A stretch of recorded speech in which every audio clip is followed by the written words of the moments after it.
আরো গুমরাহ জন্মে। কারণ তারাই ছিল প্রথম কোরআনের সম্মানিত ব্যক্তি, যারা নিজেদের জীবনকে রাসূলের জন্য, রাসূলের সম্মানার্থে নিজের জীবন উৎসর্গ করেছেন।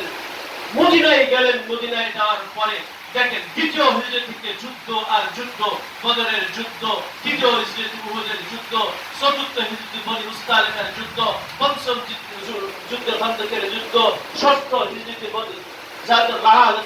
যুদ্ধ, সপ্তম হিজরিতে খাইবারের যুদ্ধ, অষ্টম হিজরিতে ফাতহ মক্কার যুদ্ধ, নবম হিজরিতে তাবুকের যুদ্ধ, বড় বড় যুদ্ধ। এর মধ্যে ছোটখাটো আরো 27টি, এই 9টা সহ আরো আপনার 20টি হয়েছে, আরো 47টি সারিয়া হয়েছে। বিবাদের বিবাদ। আল্লাহ রাসূল বলেছেন যুদ্ধ চলো, সম্পদ লাগবে টাকা দাও। সাহাবায়ে কিরাম দিয়েছেন নিজের সম্পদ, নিজের টাকা পয়সা উৎসর্গ করে দিয়েছেন। সেই সাহাবায়ে কিরামকে বাদ দিয়ে আপনি বলবেন দিন বুঝবো, ওই দিন দিন হবে, ওই দিন গুমরাহি হবে। কি হবে? সাহাবায়ে কিরাম আমাদের আল্লাহ রাসূল, সাহাবায়ে কিরামের আমাদের মানদণ্ড। সাহাবায়ে কিরামকে বাদ দিয়ে দিন বুঝতে যাবেন তো গুমরাহ হয়ে যাবেন। তো বলছিলাম এই সাহাবায়ে কিরামের মধ্যে অন্যতম একজন দুনিয়াতে থাকা অবস্থায় জান্নাতের সার্টিফিকেট পাওয়া ব্যক্তি হলেন ইসলামের দ্বিতীয় খলিফা, যিনি অর্ধ জাহানের বাদশা ছিলেন, ওমর ইবনুল খাত্তাব রাদিয়াল্লাহু তাআলা আনহু, যিনি 634 খ্রিস্টাব্দ থেকে 644 খ্রিস্টাব্দ পর্যন্ত মদিনা স্টেটের রাষ্ট্রপ্রধান ছিলেন। উনি বলছেন লা তাদখুলু আলাল মুশরিকিনা ফি কানাইসিহিম ইয়াওমা ঈদিহিম, হে মুসলিম জাতি, তোমরা মুসলমানদের ধর্মীয় উৎসব চলাকালীন সেখানে প্রবেশ করো না। আমি কোন চেতনায় যাচ্ছি? আমার লিডার বলেছে তাই পাহারা দিতে যাচ্ছি। আমার লিডারের ওই কথাকে আমি কোরআন সুন্নাহর আলোকে জাস্টিফিকেশন করব না। আমার লিডারের আনুগত্য ততক্ষণ পর্যন্ত যতক্ষণ পর্যন্ত লিডারের কথাটা চলবে কোরআন সুন্নাহর।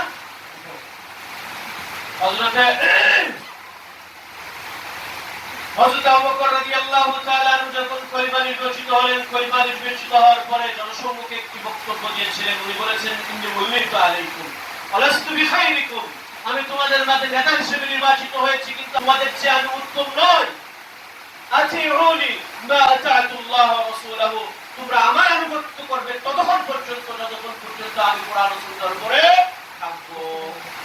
কোরআন ও সুন্নাহর উপরে থাকবো না, আমাকে সঠিক করে দিবে, আমার ভুল ধরায় দিবে, তখন আমার আনুগত্য করা লাগবে। আমি আমার নেতার আনুগত্য করে আমার ঈমান নষ্ট করতে পারবো না। যেখানে আমার রবকে অপমান করা হচ্ছে, শিরক সাব্যস্ত করা হয়েছে, নিরাপত্তা দেওয়ার দায়িত্ব আমার রাষ্ট্র ব্যক্ত হলে রাষ্ট্র গুণাগার হবে, আমার না।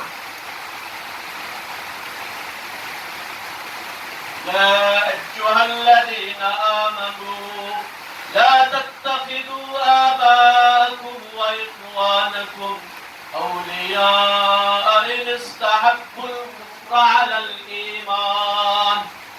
আল্লাহ বলছেন ওই পিতা ওই ভাইদের সাথে ধর্মীয় বন্ধুত্ব স্থাপন করা যাবে না, যেই পিতা যেই ভাই ঈমানের উপরে কুফরিকে প্রাধান্য, পিতার সাথে তাই সম্পর্ক, ভাইয়ের সাথে তাই সম্পর্ক ছিন্ন। ধর্মীয় ক্ষেত্রে পিতা হিসেবে তাকে কাফের হলে তাকে সম্মান করতে হবে, ধর্মীয় ক্ষেত্রে তার কোন হস্তক্ষেপ থাকবে। অতএব বিধর্মীদের ধর্মীয় উৎসবে মুসলমানের অংশগ্রহণ একেবারেই পাহারার নামেও যাওয়া যাবে না, পাহারার নাম ছাড়াও দেখতে যাওয়া যাবে। দলিল কি? হাদিস দিলাম দুইটা, কোরআন আয়াত দিলাম একটি, এবং ওমর ইবনুল খাত্তাব রাদিয়াল্লাহু তাআলা আনহুর সর্বশেষ কথা বললাম, যে ওমর ইবনুল খাত্তাব রাদিয়াল্লাহু তাআলা আনহুকে জান্নাতের সার্টিফিকেট দেওয়া হয়েছে, তিনি বলেছেন লা তাদখুলু আলাল মুশরিকিন ফি কানাইসিহিম ইয়াওমা ঈদিহিম, তোমরা বিধর্মীদের ধর্মীয় উৎসব চলাকালীন সেখানে প্রবেশ করো না। ফাইনাল গাদাব ইয়ানসুলু আলাইহিম, কারণ আল্লাহর ক্রোধ তাদের উপর অবতীর্ণ হতে থাকে। মাসলার কিতাবে বলা হয়েছে যে যেই স্টিমার, নৌকা, জাহাজ, যেই গাড়ির অধিকাংশ লোক কোন পূজিত কোন শিরকের স্থানে যাবে, সেই গাড়িতেও চড়বা না, আল্লাহর গজব হবে, আল্লাহর গজব। আমার প্রিয় ভাইরা, এই সমস্ত বিষয়াদি থেকে, এই সমস্ত শিরক বিষয়াদি থেকে আমাদেরকে অনেক দূরে রাখতে হবে। কারণ শিরকটা হলো এমন একটি বড় অপরাধ, যেই অপরাধের গুনাহ আল্লাহ তাআলা কখনোই মাফ করবেন না। শিরক বাদে সমস্ত গুনাহ আল্লাহ কি করবেন? মাফ করে দিবেন। আল্লাহ বলেন, ইন্নাল্লাহা লা ইয়াগফিরু আন ইউশরাকা বিহি ওয়া ইয়াগফিরু মা দুনা যালিকা লিমান ইয়াশা। আল্লাহ তাআলা তার সাথে শিরক করা গুনাহ মাফ করেন না, শিরক বাদে সমস্ত গুনাহ মাফ করে দেন। শিরক বাদে সমস্ত গুনাহ মাফ করে দেন। আর আব্দুল্লাহ ইবনে মাসউদ রাদিয়াল্লাহু তাআলা আনহু قال আব্দুল্লাহ ইবনে মাসউদ রাদিয়াল্লাহু তাআলা আনহু বলেন, ইয়া রাসূলুল্লাহ আইয়ু যামবি আকবার ইনদা আল্লাহ তাআলা, আল্লাহর কাছে সবচেয়ে বড় গুনাহ কোনটি?